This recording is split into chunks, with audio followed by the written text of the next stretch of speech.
All right. Yeah. Introductory commentary by His Holiness the 14th Dalai Lama. Earlier, Selenium was asking how the Dalai Lama is chosen, which is a great thing to discuss. It is because I'm sure Sam knows, right? Sam, do you know? Good. It's Kind of. it is the Well, and I also know, like, politically it's been a little weird.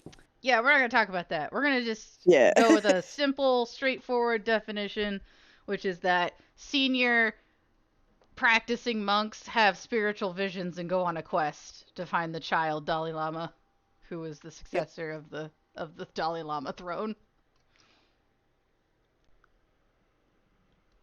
Yes. Okay, so as I mentioned, we're skipping a bunch of pages to talk about this Tibetan Book of the Dead. I chose pages 17 through 29 because what I felt like it did is it gave like a lot of spiritual context that I feel like the the book wants you to have before reading, if that makes sense. Mhm. Because to me, from what I've actually read straight from the text of the Tibetan Book of the Dead, I'm missing a ton of context. Right? Like there's a ton of references that I'm like, I don't know what's It's one happening. that I've tried to read before, but I got the same sense of, like, I don't have enough context for this. So, So I chose these pages because I felt like they gave me a lot more spiritual and practice context for mhm. reading the other parts of the text, I guess. So, um, did you get a chance to read these pages, Sam? Not all of Okay, I'm the only one who read. That's okay. That happens a lot. it. Sorry. No, you're fine. Like I said, it happens all the time. I encourage anyone to come to book club, whether or not they have or haven't, as long as they're just interested in discussing stuff. Like it's really free form here. It's fine. So phrases like according to Buddhist classical literature always send my brain in weird places. I'm like, what is the Buddhist classical literature? I think it's like Pali Canon, right? But then Yeah, I don't usually. know what else. It's like according to Buddhist classical literature, could you append like a list for me so I can Like a time frame, what time period this was in. Like when was the classical age? See, this, and this. Oh. um what I Like is this think Hellenistic classic age? what are we What? talking about? So then it goes into explain this like the notion of continuity of consciousness, which I think is a big topic in most practitioners of like practices of Buddhism. Like, where do we stop? When do you know what I mean? And Hmm. so in other words, they believe or posit that there is an essence or soul of the person which exists independently from the body and mind of the person. So then this sent me into a whole bunch of thoughts about ego versus soul, if that makes Mm. sense. Hmm. Because we talk a lot about, I think, in discussions here on the Sangha that I observe, there seems to be a lot of discussion about, letting go of the ego and how do I separate myself from the ego and who am I as a soul versus who am I as my ego, and I think that's really interesting. Anyway, and I think these are all thoughts you have to have before jumping into the main body text, right? Like the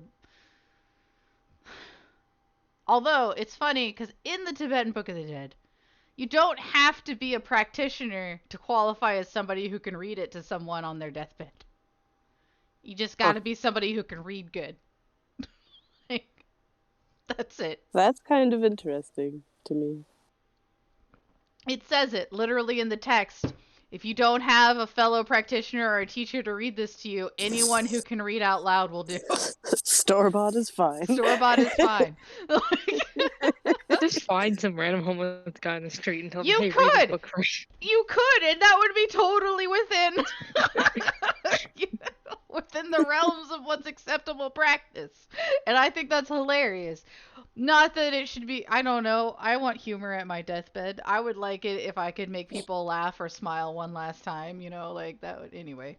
That's a whole discussion, right? Yeah. um, yes. So, like I said, this is a really thick piece of literature for me. Like, it is. Oh my gosh. I felt like I needed to have one of those giant cork boards and like images and text and like a red string so I could connect the dots and like look like I was in the middle of a classic crime movie or something, trying to find the killer. Yeah. I still almost want to do this. I still like feel like I should get out a piece of paper and I should start like trying to connect these bubbles of thought because it's so thick for me. And all these different things that I'm still not 100% sure I know I'm not. I know I don't understand. Reminds Um me of like writing a paper in college and just sticking a bunch of post-it notes of like important bits of information on the wall for later. yes.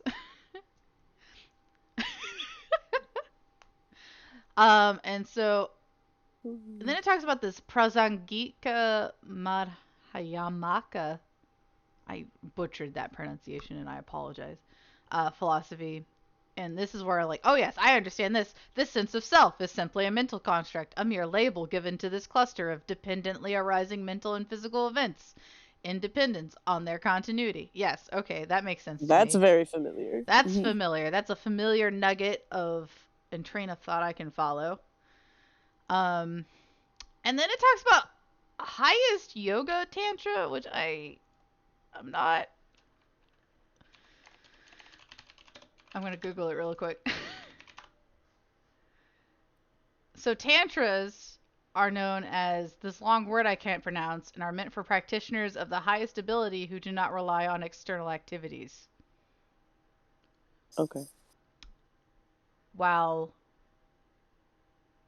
I think what we recognize as quote unquote yoga is called Raja Yoga and is much more like physically reliant, if that makes sense.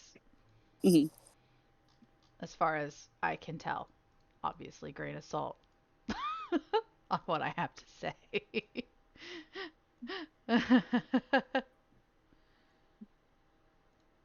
Yep, that's me. Selenium. Yep, that is an appropriate picture of how I feel right now. Um, and then moving on from this tantra, this idea of like there's some internal practice that's going on. Okay, I recognize that idea, right? And then it's this. I liked this phrase, although I would like to know more about contextually what this means. This is the subtle body or subtle wind. I'm like, that sounds fancy. What is that? You either have gas or you need to poop.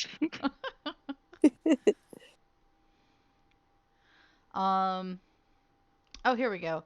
So then it talks about like the cycle and stuff, right? And then this fundamental ignorance acts as a condition for the arising of the propensities created by our past actions, mental, verbal, and physical, which condition our dualizing consciousness. That's a mouthful. Yeah. And as far as I can break it down into layman's terms, effectively means that because we exist, we make dualism happen in our big brain place. Mm-hmm. Bodies Rather are than just dumb. understanding it's all as one. Yeah, Or it's it's like because you have a brain and a body, these are the conditions necessary to create dualism in our minds. Is that dualism would that being suggest that yin is self-made? everything is one is like being the opposite of dualism, right? You want to get closer to Mhm. that what you're saying. And dualism is seeing yourself as wholly separate from everything else.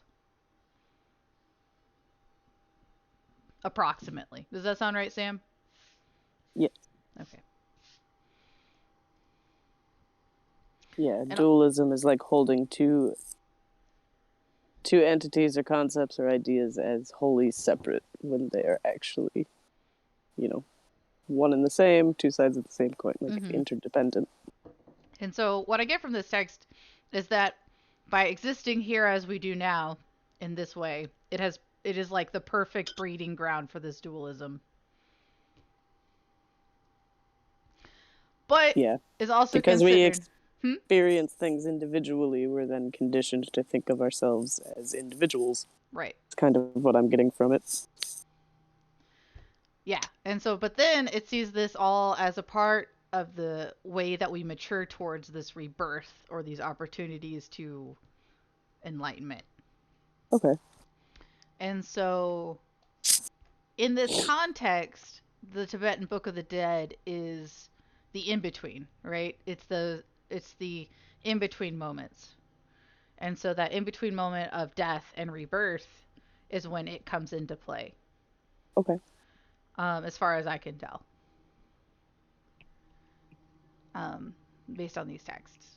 So then the Buddhist view is the continuity of personal experience is primarily founded on the capacity for retention, which can be further developed during one's meditative practice in this life.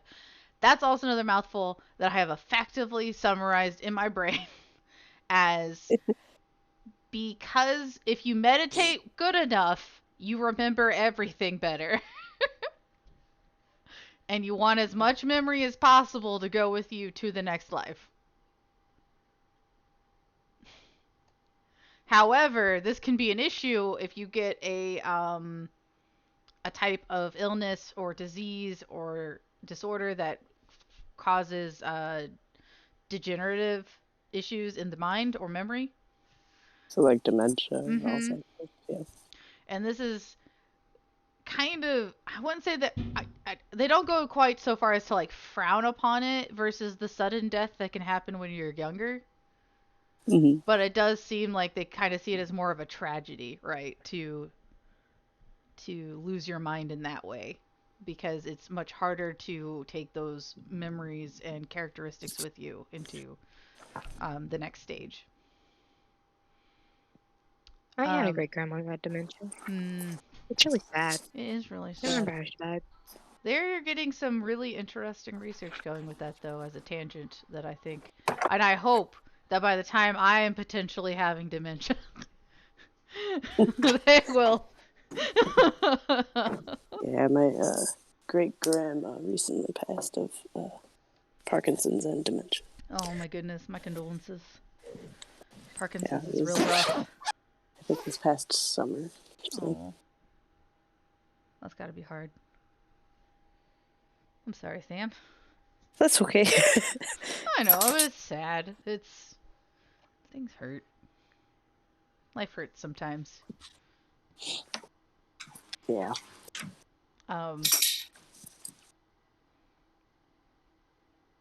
Sorry, I have to bring my mind back.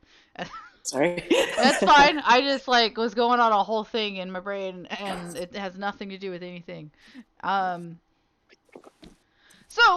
then it tells me about this thing that I hadn't really thought about before, but I think is an interesting background information to have when jumping into this sort of spirituality.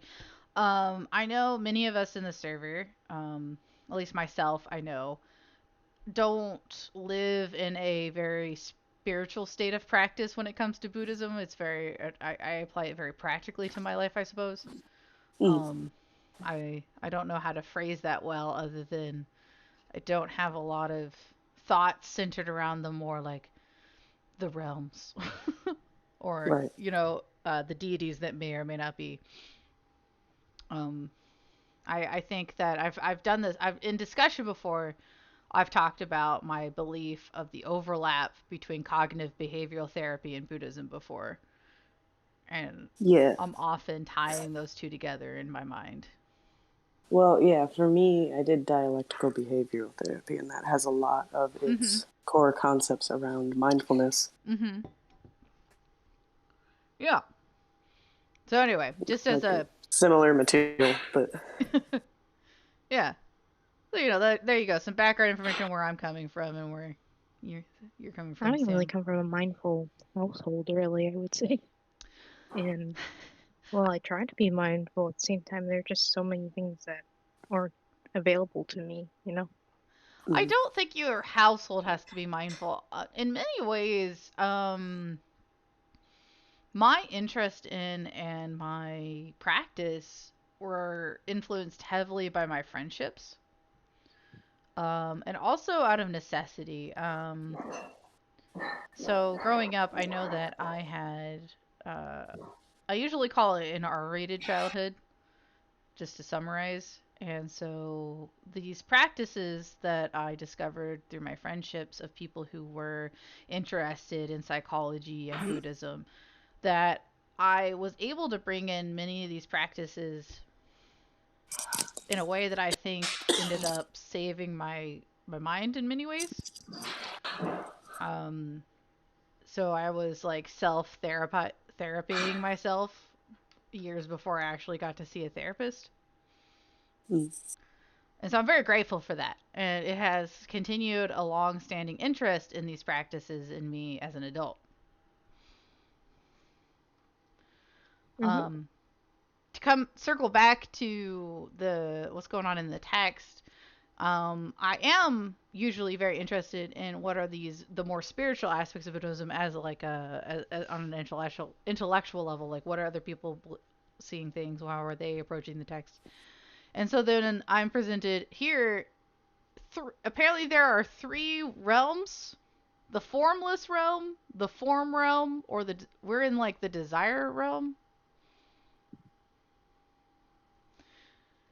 The form and formless Yeah. realms are fruits, subtle states of consciousness, while our realm that we are physically in right now is the desire realm and is the most gross of these three, it says. And I thought that was really funny. Nasty. Being an individual is overrated. Go help your community. Go help your community, you disgusting meatbag.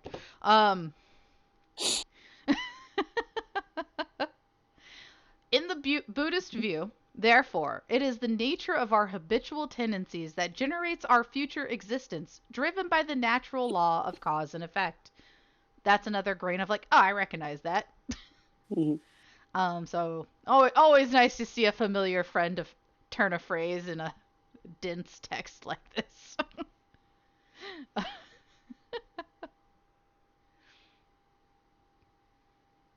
And it talks about those patterns, the cycles that we go through, that arise, and it gets interesting because then it even talks about the subatomic particles, and I'm like, wow, this is going places I didn't expect. um, I think this entire book is the definition of a rabbit hole. We're it too is deep in at a this point. deep rabbit hole. It is that is a great. That's a good comparison, in my opinion. Nobody reads over 600 pages of one book if they have not already gotten themselves somewhat involved in this. This is one of those books where it's like, actually, you should read these three books before you read this book. Otherwise, you'll be very confused. And I don't Yeah, know what it's the like a three other series. books are that I should have read, but they're out there. I should have read them.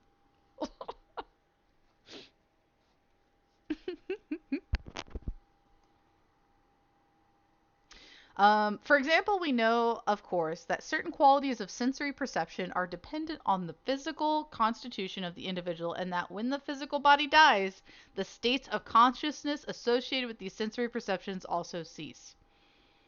So this is where it kind of dives into what I was talking about earlier of like, what is the difference between my soul then, or this permanent self, versus the ego that dies when my body associated with that ego dies as well, you know? Mm. In the context of these teachings, it's I feel like that must be a difficult place to come to, of accepting how separate these two things are, you know? What is the nature of the underlying factor or essence that accounts for our experience of consciousness as having natural quality of luminosity and awareness? That's kind of my question, but said much more wordily.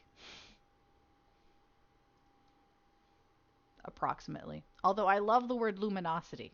I'm a fan. Good Guys, word. when I'm writing, that is the word I use whenever I don't want to use light. Oh yes, the Yeah. luminosity of this bedroom is great.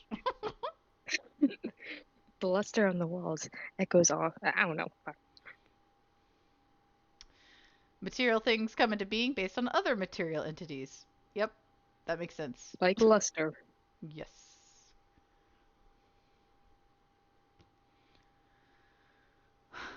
The notion of continuity of consciousness may first become established as relevant to the understanding of our current condition.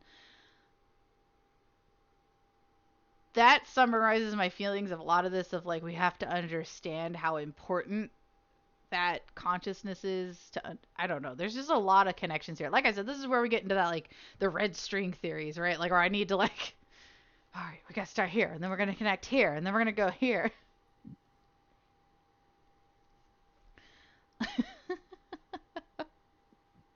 It's like you're playing Life the Game. It is. In the case of those who are seeking personal liberation from conditioned existence, and also in the case of those, practice is confined to the sutra level. All right, so spiritually speaking, if you're seeking that liberation, you're doing it on a specific, like, sutra level of the Mahayana path, the meditative preparation, if you will. So, to summarize, meditating regularly and following the practices in that way prepares you, are like these first steps to get you there, right? To where you need to be prior to death to enter liberation. Okay. Just, these are what you need to familiarize yourself with to take on into the next cycle. Yes. Okay. Yeah, as far as I can tell. Yes. Here we go back to the highest yoga tantra, exclusive in tantra, that the methods of utilizing the processes of death, the intermediate state, and rebirth are specifically taught as the basis of achieving liberation from cyclic existence. So then it's like, or go back. Yes, you need that meditation, that sutra. Then you get into this, so that in that in between state.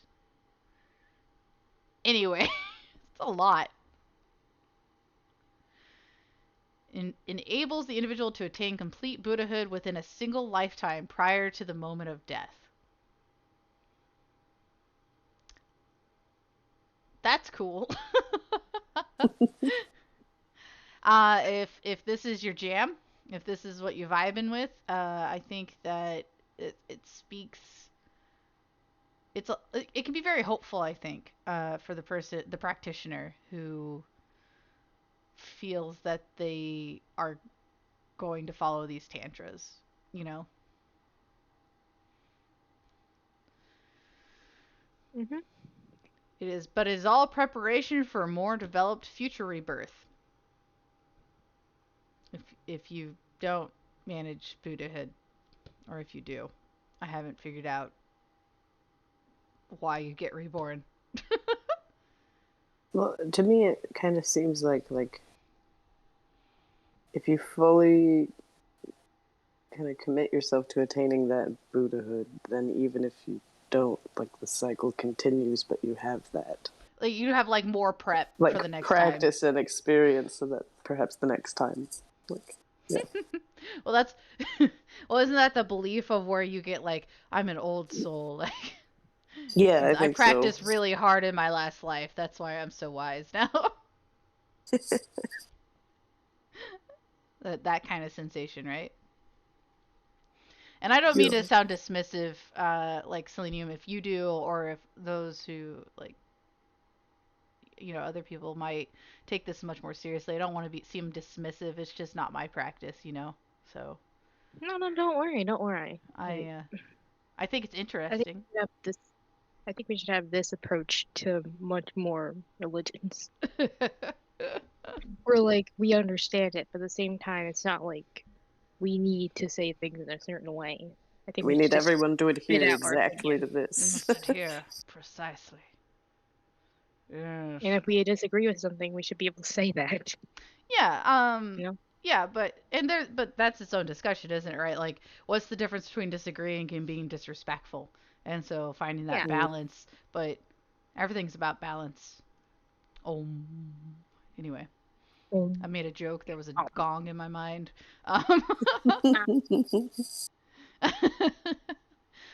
then we talk about the manifestations of energy, which I think, once again, is another book I should have been reading, right? Like, there's like this whole belief system around manifestations of energy.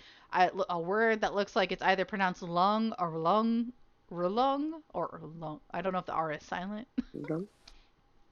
Yeah. And it I goes hit these back. words and I never know how they were said. There's so many words. There's just so I'm many noticing there's like a lot words. more about Tantra in here than I think I anticipated. Yeah, so, but that's why I chose this section, right? Like, I was like, oh man, this is a lot of stuff I haven't really thought about Mm-hmm. that I think is tied into the Tibetan Book of the Dead, right? Like, is going to be a Yep. foundational part if you're going to read that text or believe in its usage on somebody's time of passing. Mm.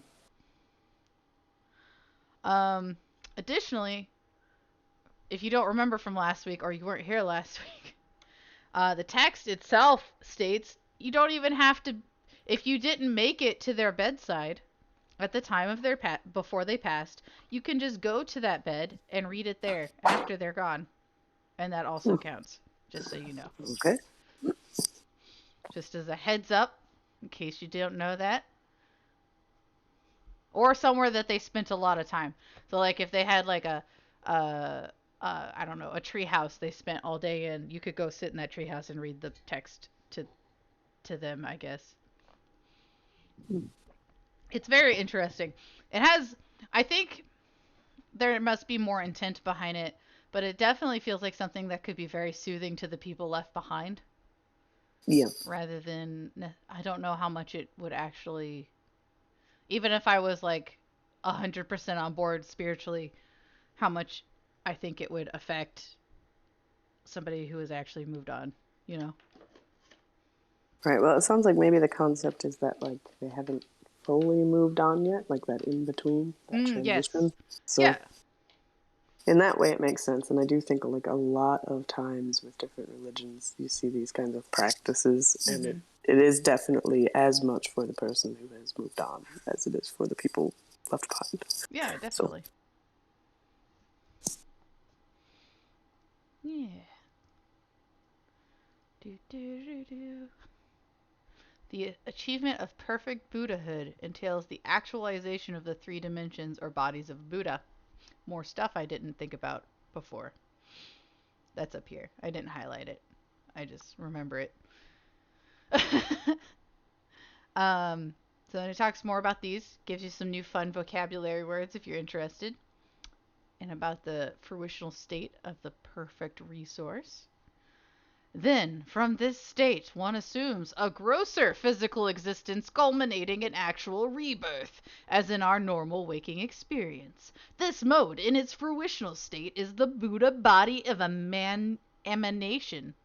Thus, we see the direct parallel between the three natural states of our existence and the three dimensions of a fully enlightened being. These three states of existence, I think, go back a bit to like the form, formless, and realm of desire, just a bit. Lots of threes in this part of the practice. Like you got three realms, you got three states of spiritual enlightenment, I guess, and you got the three Buddha bodies. Buddha bodies. Um, There's three yep, of the Buddha? Or three the Buddha seven? bodies. Oh. So not to be confused with three Buddhas. Um, in this way, if you have a like any kind of Christian background or Judaic background, not Judaic, Christian, you can think of this Abrahamic? I almost don't like know. the Trinity. Mm-hmm. The uh, Holy Son, the ever, Holy Spirit, and the yeah, ever so slightly like the Trinity, right? Like that, if you have that framework, it's a little easier, I think, to start associating it there first. Mhm. If you haven't thought about it before, outside of that. So, yeah. Oh yeah. Here I highlighted some of the three ordinary states of the great Buddhist master Nagarjuna. The mode of death, an intermediate state, and the rebirth process. So those three steps of Kaya are part of the basic turning of the wheel in this case of just the process. I don't know. It like effectively says the same to me. Reading this chunky paragraph says the same thing 3 times. But we don't have an editor who didn't. but just in like even more and more extrapolated and fanciful ways. Like that's just how I see it. And Like an editor could just come in until you snip those through. What if we didn't say this? Here, let me just delete that. That's fine. You don't need Yeah. that part. That's too much. Too much reading. Let's just get rid of that. I mean, if we did that for the entire book, it'd be like 300 pages long, probably. I would. I would be able to cut this book in half, at least. Maybe we should have a notes document for this. I can add text wherever I want. Fun fact. This is a note. It's cool. What program is that? It's just opening the PDF in believe it or not, Microsoft Edge. Yep. Oh no, you need to pay for that. But it edits the PDF like you would if you were opening it in Adobe Reader, where you can do editing like that in highlights, like I'm doing. So it's very convenient. If you're going to be reading from a PDF instead of like in your Kindle or something. So yep, interesting. And so I could put little notes here if I wanted, and I could. There's something called Cami that practically does the same thing. Cami is an add-on extension for Google Drive. Yes.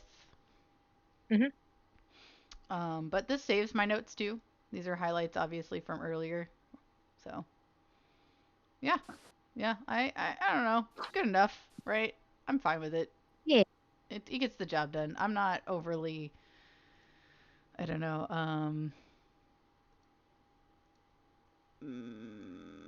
I'm not overly concerned about using fancy things if the things I have work well enough. If it's not gonna like overly fix some inconvenience, then why change? So in the new translation schools, which I found out was a thing reading this next part, new translation versus old translation. I don't know what they're translating. I didn't quite get that. Were they translating the Tibetan Book of the Dead? Were they translating the Pali Canon? I have no idea. There are just 2 schools of translation. Yeah, I don't it doesn't know. really give it in context clues. They what do text not. we're talking about. I don't know what year I would they separated. assume it's the Book of the Dead itself. Maybe. Yeah, that seems like that would make sense.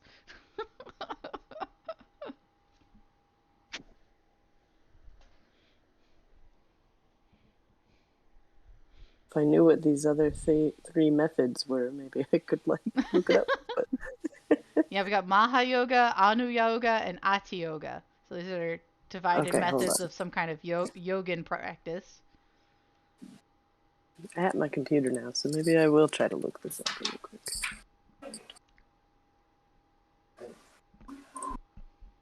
Thereby, hypothetically speaking, if the individual succeeds in interrupting the flow of karmic energy, then, even if the propensities for fundamental ignorance remain, they will be rendered impotent.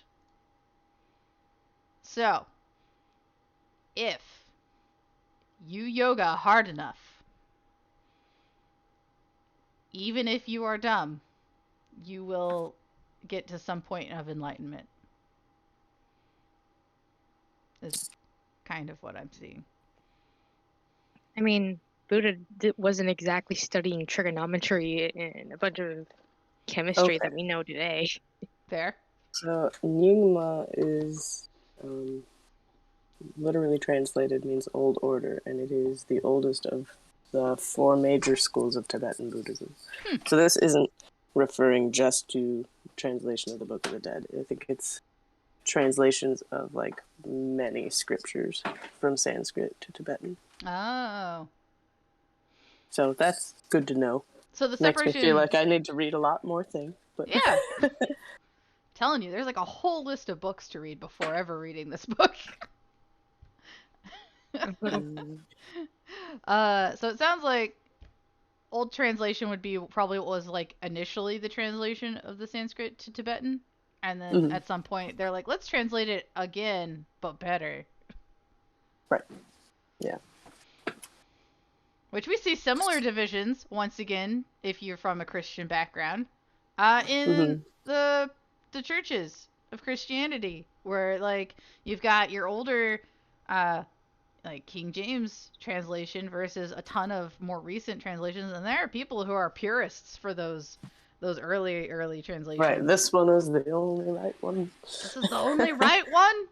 You and your newfangled translations mean nothing to me.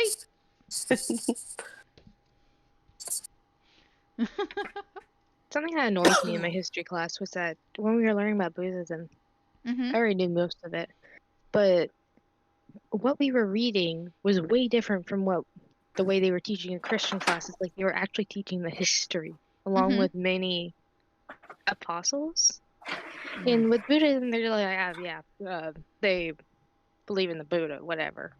Interesting. Yeah. Um, that's probably going to come from bias either from the teacher themselves or the district and how No, they. I think it's the district because she was actually pretty good at teaching what they wanted from her, like Yeah. the Eightfold Path and all that. I think also if you're not as interested in a specific sub thing like this or cultural thing or religion, um, it's easy to overly summarize what the beliefs are. You know what I mean? Because like once Hmm. you start learning about like really diving into Buddhism, it's really interesting just how many subsections there actually are, right? Like how many different practices there actually exist. Whereas in history class, I also remember back in the day they would just be like, they believe in Buddha who got enlightened. That was it, as if there were no variations. Like all Buddhists believed exactly the same. You know what I mean? Yeah, it's like they don't even worship Buddha. They don't worship Buddha. Some of them might. There are subsections that put too much worship Idolization. into, yeah, idolization into Buddha, but that exists. But it's not the whole of it, right? It's too easy Yeah. to just shove all these things under an umbrella and call it Buddhism in history class and not get into it, right? Which I'm sure. Well, Hmm? and when you consider like how much older Buddhism is, because I think it's got like a good 6 centuries Yeah. on Christianity.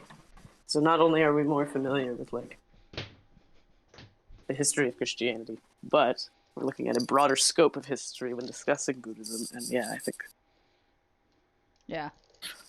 all compound into like, well, this is Meh.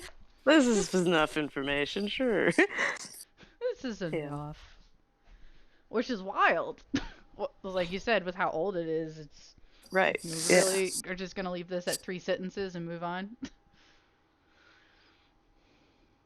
Yeah, I don't even think at any point in school it was really covered for me. So Max, you're awake. It's me. yes, Max just got Hello. up. Oh, You have missed some Hello. spicy discussion. I figured. We're going through a bunch of vocab and spiritual beliefs that I feel like are important to at least have a tentative grasp on before diving into reading the book. If you're going to read the Tibetan Book of the Dead. Yeah. Um, we just talked. Max muted? No, I heard him. Okay. Then I have Max muted. Let's Uh, figure this you out. can see here Maha Yoga, Anu Yoga. It talks a lot about different tantras and yoga, highest Mm. yoga tantra, and other stuff. We just talked about the Buddha body. It's tough. It's a lot. It's really thick. This whole section is really dense. Like, we're almost through it though. It's thick with 2 C's. It is. At Yes. least 2. Might have a third one. I don't know. Now, when we speak of inner radiance, it is important to bear in mind that there are different levels at which this can be experienced, and in addition, there is one important difference between the Dzogchen view of inner radiance and that of the new translation schools. So, once again, a little research, I think, into new and old translation schools would be very helpful into understanding this whole section. Okay, so Dzogchen is part of the Old Nyingma I think. tradition. Interesting. Yeah. Okay. Yes. We get back to our favorite word, luminosity, once again. Luminosity. Luminosity. Luminosity. Uh,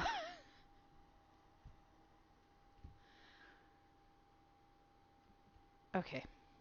I'm sorry. I'm slowing my brain down for a second. Okay, so what is the important difference? Does it go into that? All states of awareness or consciousness are thought to be pervaded by inner radiance. Okay. Just as sesame seed is permeated by oil. That's a fun metaphor. So that's the Dzogchen view. While I believe, okay, this is the distinction between Tibetan terms. Oh my gosh. Okay, so once you get the idea of what Dzogchen is, Okay. then this is your base for understanding the difference between these words, which are ordinary mind and pure awareness. Dualistic Okay. perceptions of subject and object. So then we follow these teachings, and they...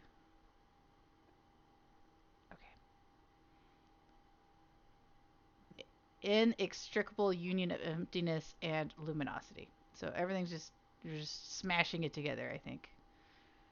Everything's getting smushed. It's all combining, all surpassing. Lots of stuff happening here. In summary, by following in our practice the process of the natural dissolution of our gross forms of consciousness and the natural arising from this state of luminosities and bodies of the deities, first, the actualization of inner radiation is refined, and this serves as the substantive cause for the arising of the Buddha body of perfect resource and the Buddha body of emanation, respectively. Thus, the 3 bodies of a Buddha are perfected, which is the fruition of the path of Tantra. That was the summary of like 4 pages. Of everything. Oof. Okay. Lots of vocab. Lots of things. At least 5 books you need to read. Whatever they are. Make sure to study for the exam. Make sure to study for the exam. Then it talks about wrathful deities, which is a fun jump. Ooh, yeah. Wrathful deities? Deities are something I haven't really gotten into very much. So, What is luminosity trying to I would assume like brightness, radiance, like the radiating nature of I think it goes back to where essence of self. I don't. We were talking earlier about the liberation of the cycle of existence from cyclical existence, and exclusive to the tantra in highest yoga tantra.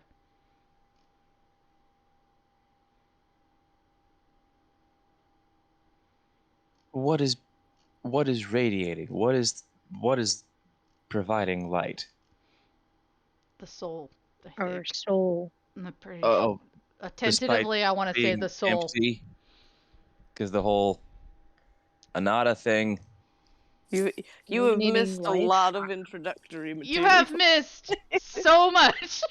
You have no idea. You missed an entire book in itself. I'm like just wondering why, fundamental teachings like So this is emptiness. specifically coming from Tibetan Buddhism. Yes. And it is like approaching kind of the process of like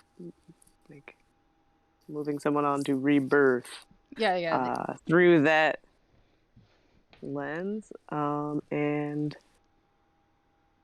so it did talk about kind of the nature of the like self versus this concept that like I feel like the easiest way for us to really say it is we would think of it as soul, but Yeah. I don't know. I feel like That doesn't quite it might be encompass worth. what it was saying, but effectively it was something like, because you exist here in your meat mecca, you have consciousness, but that's gonna die when you die.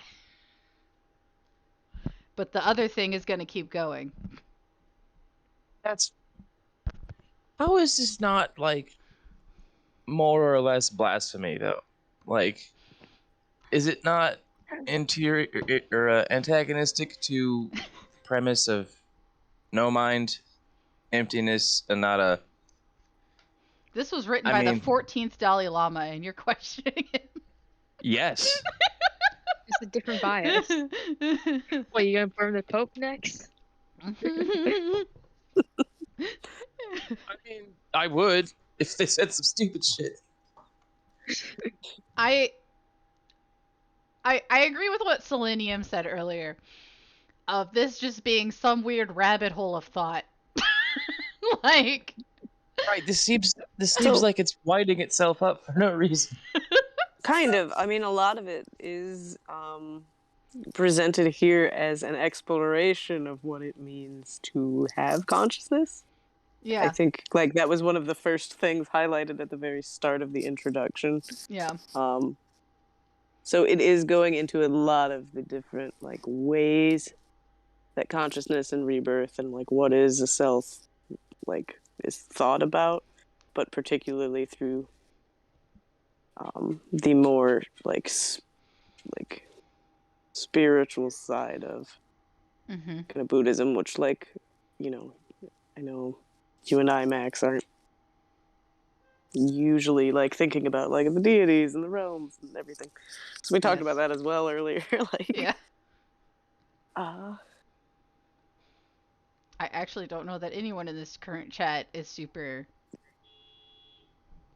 focused on the deities and the realms. I'm making an assumption here. So, like, if this is an exploration, if the author is doing an experiment in their mind and taking us along for the journey, Mm-hmm. why am I getting vibes that it's very instructive and I figured it out, boys, here's the way, follow me? Because this is the Dalai Lama. Yeah, it's just either you're finding it out now or you've already found out and are telling us about it. Mm-hmm. And it seems weird to find out about it now and tell us while you're doing it as though you've always known. Mm-hmm. Now, granted, I've been awake for 5 minutes, so I don't quite yeah, know that's what's coming happening. through. I love it. I'm here for Drink it. some caffeine, it's good for you. Oh my gosh. So It does help. I don't know if I've talked about this at all. I've mostly eliminated caffeine from my diet. I've been drinking exclusively decaf tea or herbal teas and decaf coffee. It's helped so much with my anxiety, but today I was like, I'm gonna have a real cup of coffee, and I'm feeling it. I am vibrating into space. I am vibing. The thing with me is that I can drink like an entire pot of coffee and feel nothing. That's how good my tolerance is. I mean, I thought I was feeling nothing too, but when I stopped drinking it, my anxiety went way down. Like, Yeah, every time they ask me about my anxiety, they then tell me like, yeah, maybe drink less caffeine. And I'm always like, yeah, maybe someday. someday. Well, I love caffeine, Someday. so like, don't get me wrong. I didn't stop it because I'm like, nobody should drink caffeine. I want to drink the caffeine. Don't get me wrong. I want to. Right. But I have noticed a marked difference in like Mhm. my intrusive thought processes Yeah. and how hard they are to control, of like my 3 cups a day coffee versus my like decaf lifestyle. I'm fine right now because I've got something I'm really focused on. But if this was a I'm sitting at home doing nothing day, I probably wouldn't be as in like a good shape, right? Like I would be, oh man, I have so much ennui. You know. In the path followed by pious attendants, dissonant cognitive states are categorically perceived as something to be renounced. Gong Mahayana. What? I don't know. As far as I can tell, my tentative interpretation is that if you are super on top of your shiz, then there are these ways of thinking that you're going to eliminate in your mind, right? You're going to step away from them and they're not going to be an issue anymore. A lot of these being what we talk about generally of attachment and desire, right? But you're going to be able to like rip them out of yourself, I guess, and enter the better place. Ava realm? Are we doing? Are there realms in this one? Oh yeah, the desire realm, form, and formless. We talked about that earlier. Okay. Yeah, that was earlier. Yep, there's a lot. There's like the spiritual realms. We talk about the 3 states of the Buddha body and enlightenment, and like there's so much stuff that I don't think about on the day to day of my practice. You know what I mean? But that's why Yeah. I'm not a Tibetan Buddhist. Yeah. I don't even know that I would feel comfortable in a day-to-day conversation with somebody and being like, I'm a Buddhist. Like, I don't even know that I would say that. You know? Say I'm a Buddhist Oh, if I I was just saw a pressed to deer. tell someone what kind of thing Yeah. I do, They would have to but I'm not really going to want just to walk know. up and be like, "Hello, I am Buddhist." Hi, I'm Buddhist. Have you heard about our Lord and Savior mindfulness? Uh, Oh, there's money of them. I Let feel me too just much turn my like back a. to them so they don't feel threatened. What? There's deer I outside feel walking past me, and so I've turned away from them oh. so they don't, freak out and then startle the dogs. Uh-huh. I feel too much like a new age spiritual person if I said that because I'm a white woman. That's okay. Like That's like yeah. That's where you those start. people who believe in bogus stuff like Oh yeah. crystals or Oh yeah. just No, you're in a use great random stepping Obama stone. quotes for the That's a Buddha. great place to start. You're fine. I still have a foot in that door. I mean, don't worry about it. Yeah. It's Like fine. they just make a Instagram post with Obama's quote and then say it's the Buddha. It's the Buddha.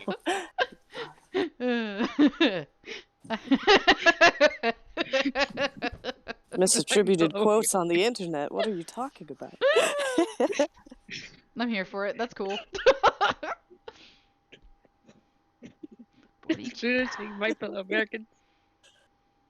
Okay, here's another mouthful for you. The development of calm abiding and penetrative insight are the means by which the practitioner can cultivate his or her understanding of emptiness, which is an appreciation of the total absence of inherent existence in self-identity with respect to all phenomena. See, I can get down with that. Oh I have no, no I'm problem with I wanna that. be penetrated. Yeah. Every so often going through these texts, Max, we've been like, oh, I recognize that as a thought. Right. Oh, look, the Mahayana came in.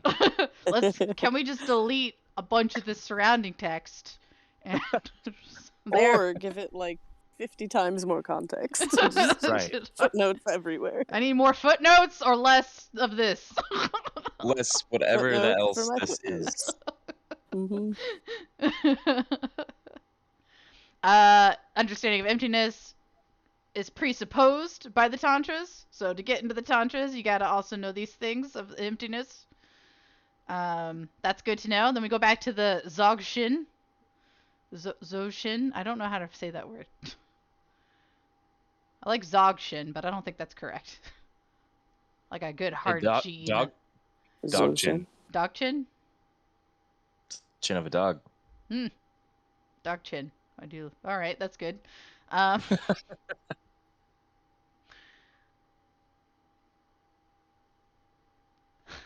Nonetheless, principally, this designation does refer to emptiness as presented in Nagarjuna's Middle Way. I think that's important to know. So that's similar. Good. Good. I'm on board again. Okay. Yeah, no, that is reassuring. Dalai Lama steps back into metaphysics again for some reason, and then, in summary, therefore, even though the stages of preparation for engaging in the practices of the highest Yoga Tantra are extensive, it is said that since the mode of procedure in highest Yoga Tantra follows a very close correspondence to the nature of existence, human beings of this world are regarded as having the perfect gross and subtle physiological basis for undertaking these practices successfully. What? Good job being in a meat sack. You are at the best place to get enlightened. The best place to move through the other The highest Yoga Tantra realms. specifically. Oh, it talks about that a whole bunch. Like, that comes up so often. It's particular Tantra. Yes, the highest Yes. Yoga Tantra. Over and over and over. So good job, meat sacks. And we did discuss earlier, it's not talking about like yoga as we imagine it with like the Yeah. physical. Oh no, it means yoga as path. Yeah, Yeah. different. Notably different. The original yoga. Notably, I recommended quickly reading through 37 through 39. Yep. This is a much less dense thing to read if you're interested. We don't have to go through it thoroughly. But it's a lot less dense to read and is a more matter of the fact history of the book and its transmission from one place to another, to Tibet, to blah blah blah, how it got its name, which is not its real name. Its real name is the Great Liberation of Hearing in the Intermediate States. I believe I talked about this briefly last week, but effectively, you are enlightened by hearing the thing read to you. That's good stuff, huh? So that's a notable. We're smoking that Buddha's word. Yeah. Try to go potty, son. Potty time, also enlightening. Yeah, sorry. No, it's fine. My dog's Doing just looking at me awkward like, shit. please take me out. I thought this was interesting. All traditions of Tibetan Buddhism today share the inheritance of the canonical compilations of the Indian Buddhist scriptures and treatises contained in the Kangyur and Tengyur. I thought that was cool. Interesting little history for you. Yeah, so like I said, 37 through 39 was just like get you some good history, some more vocab words, a little bit about the Indian practice coming over into Tibet. And yeah. This is interesting. Worth a look over at some point. Yeah. Any questions? Yeah. Yeah. Yeah. I have lots of questions, but I feel like I wouldn't have them if I was here in the start. Maybe. Well, you may still have most of them, but Oh, good. It's not just me then. Okay. Oh no, I'm terribly confused. I did the best I could trying to digest what I was reading and just find ways to say it simply, but I don't think I did a great job. You always do a If great you job, want. Tess. That's not true, Yes. but thank I you for can- your confidence. What, Selenium? I can take all the important parts and try to summarize it for you on a Google Doc so that next time we're trying to go back on this, we don't need to like slog through over 10 pages. You and know, go, wait, where was it again? Where was it again? What? that would be useful if Yeah. you want. Alrighty. I appreciate that. It's up to you. I'll put a little vocabulary words at the top. Ooh. Ooh, do we get a spelling test? Yes. I'm never You need gonna to translate get it an in A on that one. Sanskrit also. You need to studying translate it for into the Sanskrit also. exam. Oh, good. Yes.